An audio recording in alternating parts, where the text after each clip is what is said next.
Hey Wichita, Robert, your roving real estate reporter with the next video for the RSCK. And today we're going to talk about a topic that's very near and dear to my heart, and that's your safety at open houses. I think it's an absolutely crucial thing for people to be thinking about. And to kind of focus on that, we brought in an expert, Barb Boulanger. Thank you so much for being here, Barb. It's good to see you again. Thank you. Good to see you, Robert.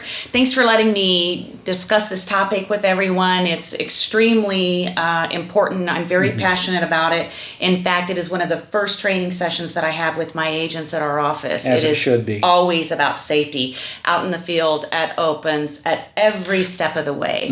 I recommend to everybody that you go to the National Association of Realtors website.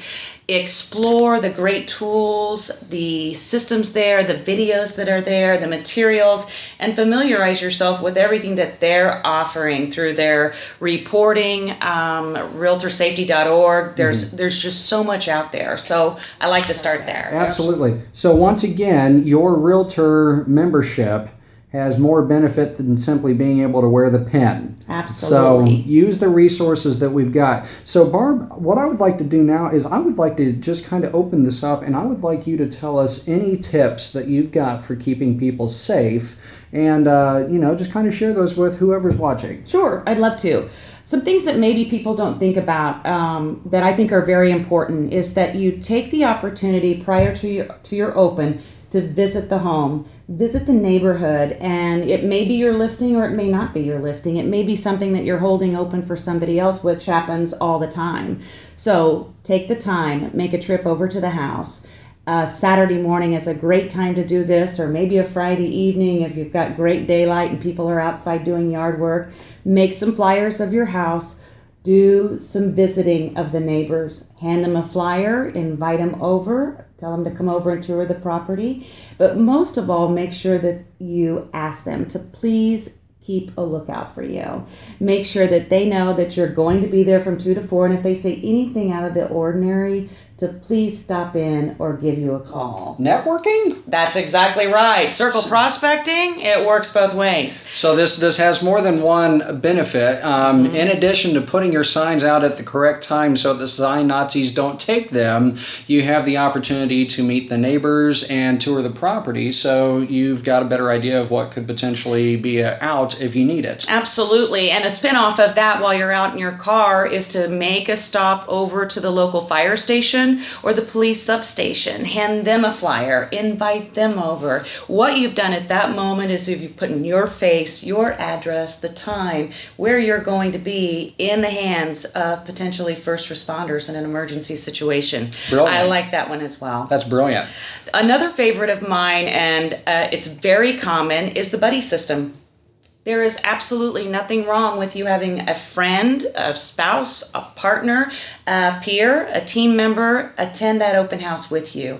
And if that adds a certain level of comfort to what you're doing there that day, it is perfectly fine and makes really, really great sense. The buddy system works. Absolutely. A spin-off of this also is what we have going on in our office, and I'm sure that you know this as well. We have some agents that hold opens every Sunday. There are about 4 or 5 of them, and they're on a group text message together.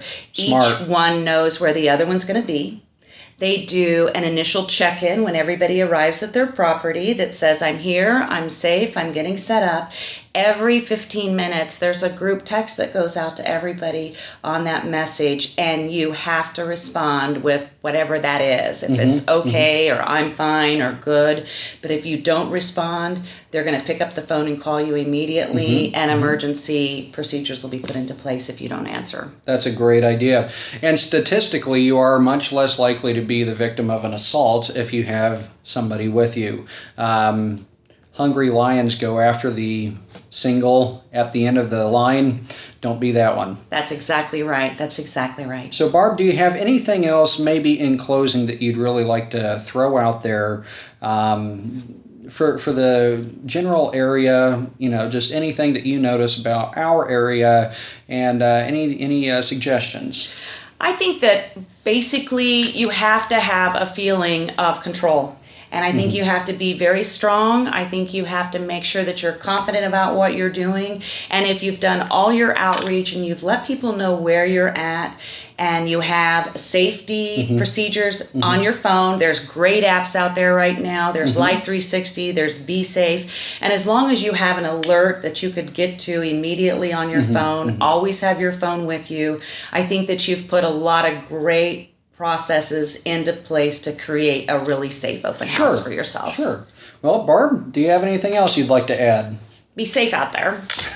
Absolutely. All right. Well, and just kind of to put a bookend on this, as I said earlier, this is a real passionate topic of mine. It's a real hot button of mine. I hate seeing people in our industry getting attacked and victimized. So the number one thing in martial arts is situational awareness, and that applies to so many different aspects in our business. Simply being aware of what's going on around you makes such a difference. And in our industry, it's so easy to be wrapped up in the latest text message or responding to the latest email.